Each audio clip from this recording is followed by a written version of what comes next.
We now welcome Patrick from INRIA and Université de Rennes to talk about minimalist model for impossible differentials. Thanks, Patrick. Okay, thank you for the introduction. So I think I have 5 minutes. I don't know. This morning, Hossein had the peak of your attention. I think I have the peak of your inattention. So I will go very fast. My talk is about impossible differential cryptanalysis and more precisely about how to find impossible differential attacks. So an impossible differential distinguisher is just a pair of input-output differences, which is impossible, meaning that it is impossible to have a difference delta x and then a difference delta y at the output. And this kind of distinguisher can be used to mount attack by using the fact that if a key partially decrypts a pair of messages to the impossible differential distinguisher, so the key is wrong and cannot be the right key. Okay, so I will talk about this. I will illustrate how it works with AES. So I just remind you quickly how it works. That's a round function of AES, and the only thing I will use is the fact that the mixed column of AES is an MDS matrix, meaning that if we have one active byte on one column, then we have at least 5 of them. Or if we have, I don't know, less than 5 active bytes, the whole column is 0. Okay, so it's very fast. So how it works, how impossible differential distinguisher works on AES. So it's very simple. You set one difference at the input, and you propagate it with probability 1. So here you can see which bytes are active, which bytes are inactive, and which bytes we don't know. What are their activity pattern? You do the same from the output. You set one difference and you propagate it with probability 1 through the other direction. And then you look for contradiction. So for instance, here you have a contradiction because on the lower trail, you have no difference in the last column, while on the upper trail, you have active difference in this column. So it's impossible, meaning that this transition is impossible, and this is an impossible distinguisher. Okay, so it's very simple, and you can make a very simple model to search for impossible differential distinguisher by just fixing the input and the output differences and propagating both of them with probability 1. Okay, and the differential will be impossible if and only if the model has no solution. This is what we call a negative model. I think Hossein talked about this this morning.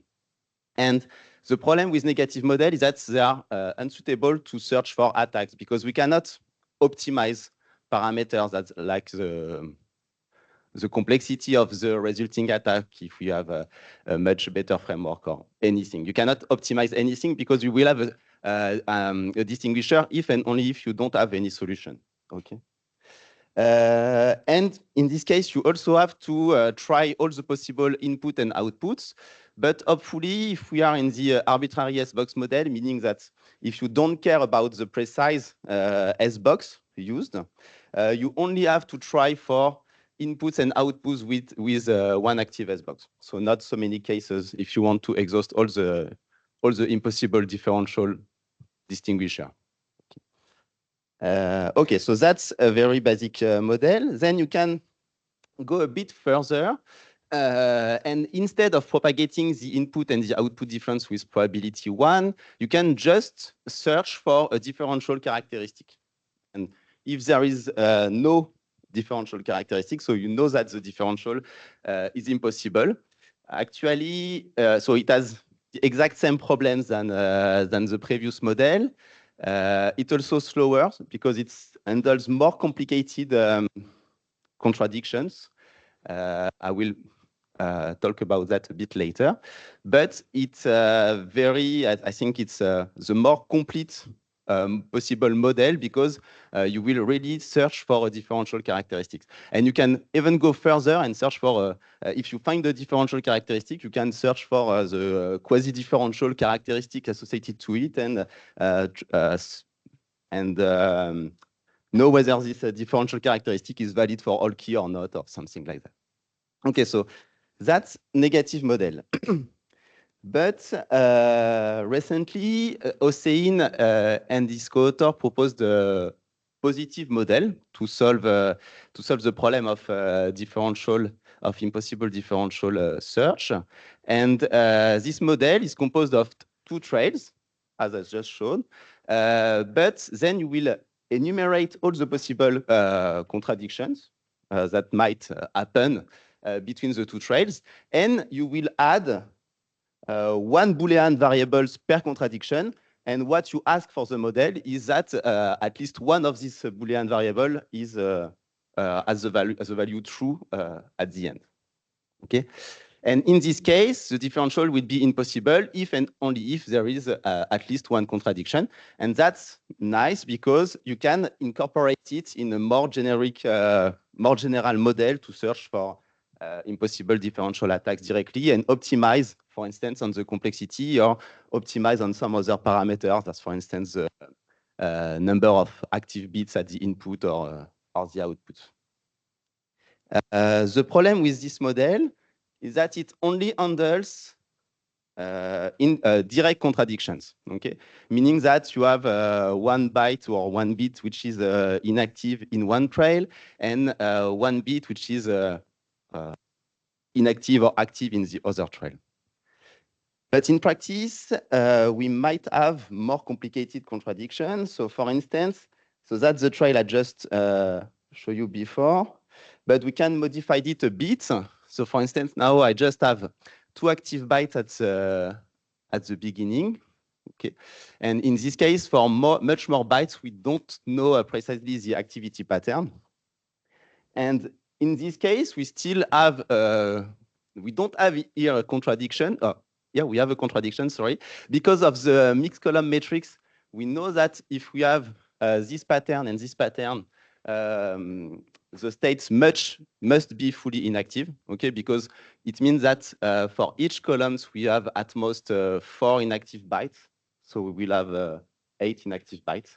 Okay, so that's a contradiction because these bytes should be active. But for instance, in this case, this is not a contradiction, a direct contradiction.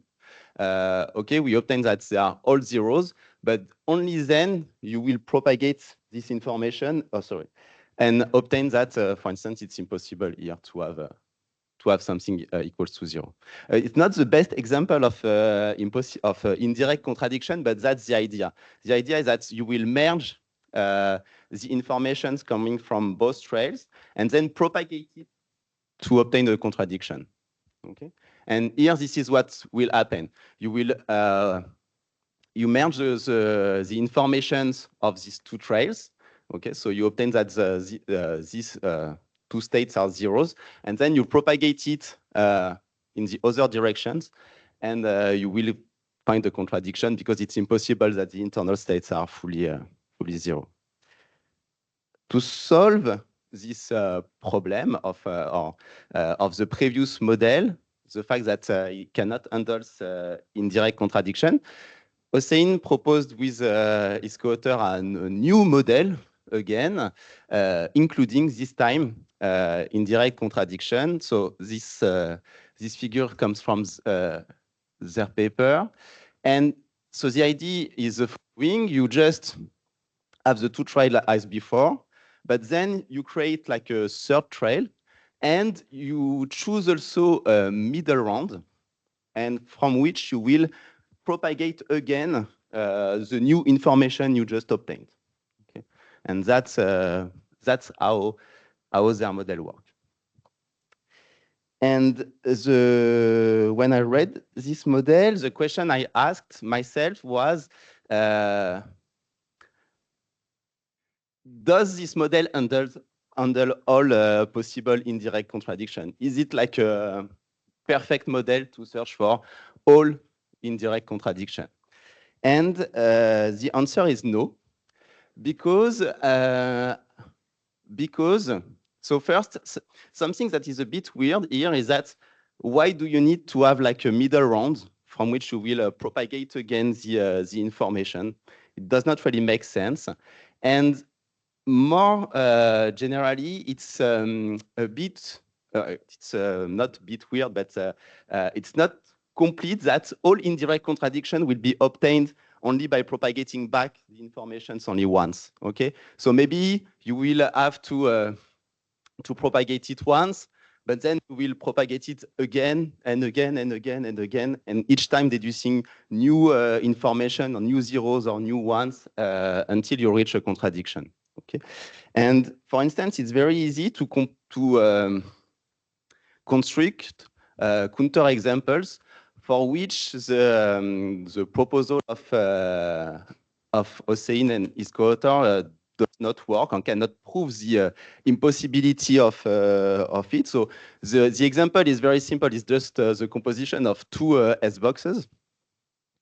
And you choose them so that you need as many passes as you need, as you want, until you find the contradiction. So it's an example only on 4 bits. So you will need like 2 passes or 2 or 3 passes. So how it works? So if you look at the transition, what happens with probability 1, you know that if you have this difference at the input, you will have this kind of difference at the output with probability 1. Okay, so you know that the first bit is 0, and for the other one you don't know. And same, if you propagate this difference with probability 1 through the inverse of S2, you obtain this pattern. Okay. If you combine them, you will obtain this information. And the problem is that if you just try to propagate this information from this middle round, you don't have any contradiction because this transition here is possible and this transition here is also possible. What happens is that you need an extra deduction step, because if you have this transition, then you know that this bit will be also 0. And similarly, if you have this transition, you will have that this bit is also 0. And then you obtain that the whole state is 0 and it's impossible. And you can modify this example to have so that to reach the contradiction, you will need as many steps as you want. Okay, it will only depend on the number of bits of the S box, and it's very easy to generate the S box because you just have to fix one line and one column of the DDT and then generate the S box. Okay, so but it's just a toy example to show that it does not handle all the possible indirect contradiction. So to overcome this problem, there are many possibilities. You can extend the model of Hossein by adding more passes, but this will add like more variables, and you will need like an upper bound on the number of passes you will need to find the indirect contradiction. So the model will be more complicated. And instead, with my student, we thought about another approach. And the idea is to don't solve the exact problem of finding an impossible differential, but to find something that is probably an impossible differential. Okay, so the idea is to solve an approximated problem, and I think this is a kind of idea that can be useful in other cryptanalysis problem. So that's why I wanted to present it today. So the idea is that if you have an indirect contradiction, at some point, it means that when you merge both trails, you will create a new 1 or a new 0 somewhere that will then propagate again and again to reach a contradiction. But at the beginning of the indirect contradiction, you need to create a new 0 or a new 1 by the fusion of both trails. Okay, and this is exactly what we are searching for. So now our model is to just search for differences that create a new 0 or a new 1. Okay, and we will only check a posteriori whether this differential is really impossible or not. Okay, so how it works, we have like now two models. One which is a generator model that will generate impossible differential distinguisher or attacks depending on what you are really searching for. And in this case, the constraints are very simple. So you can add all the constraints for direct contradiction as before. And then for indirect contradiction, you just add the constraint that at least a new 1 or a new 0 is created. Okay, and this is a positive model, and you can optimize on the time complexity or any parameter you want. Unfortunately, of course, it might output false positives because it's not because you are generating a new 0 or a new 1 that this is an impossible differential. So you also need a validator model that will be called on each solution of this generator model. And the goal of this validator model will be to validate, to check whether the probable impossible differential found by the generator model is actually impossible. Okay, and otherwise you just discard it.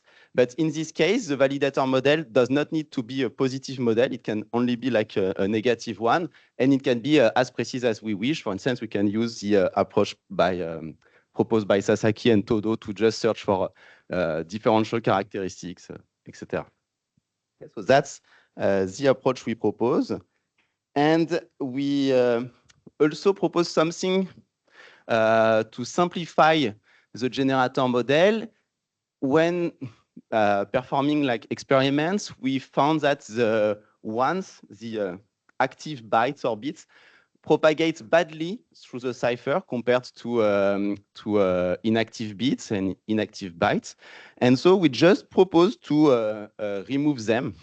Okay, so now we just consider two states, active or we don't know.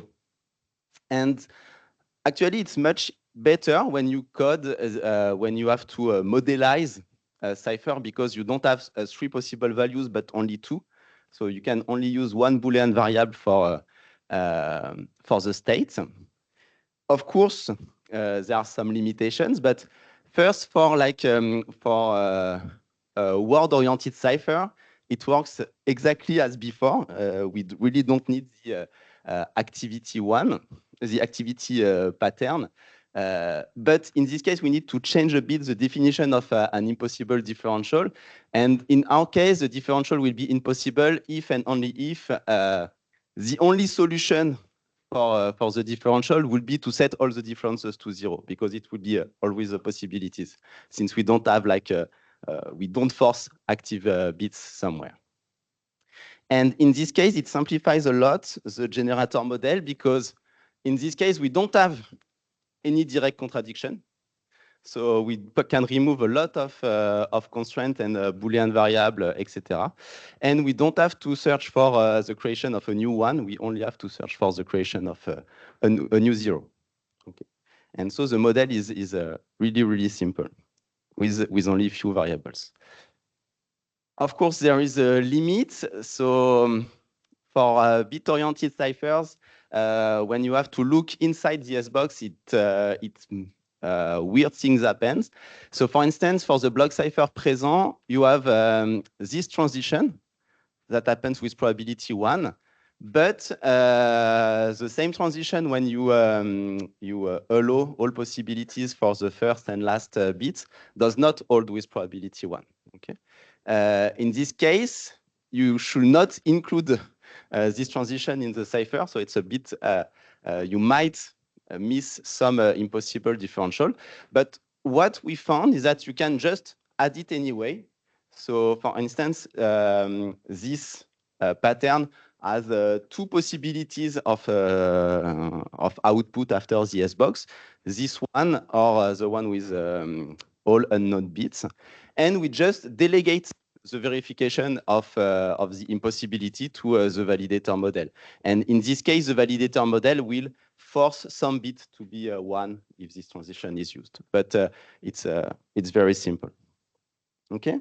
So as a result, we applied this technique against many ciphers, so SPN, NDRX, ARX, etc. And we retrieved all the best previous attacks because, unfortunately, all best impossible differential attacks only relies on direct contradiction. So improving indirect contradiction is a bit useless.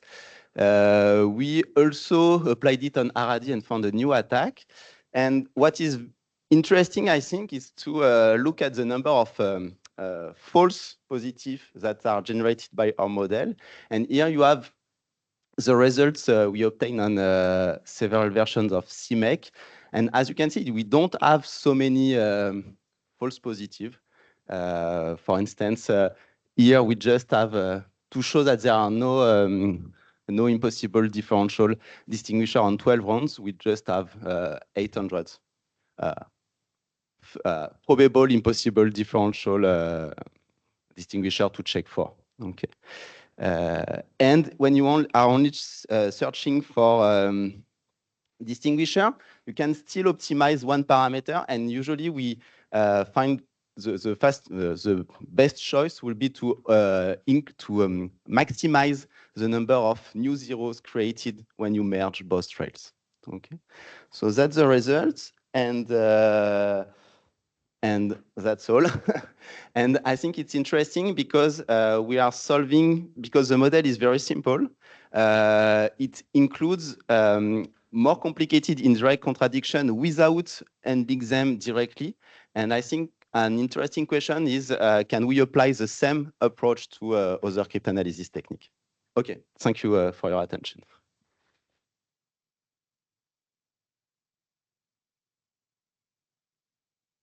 We're fast indeed. Any question? Okay, we will. Okay, let's just talk at the coffee break. Okay.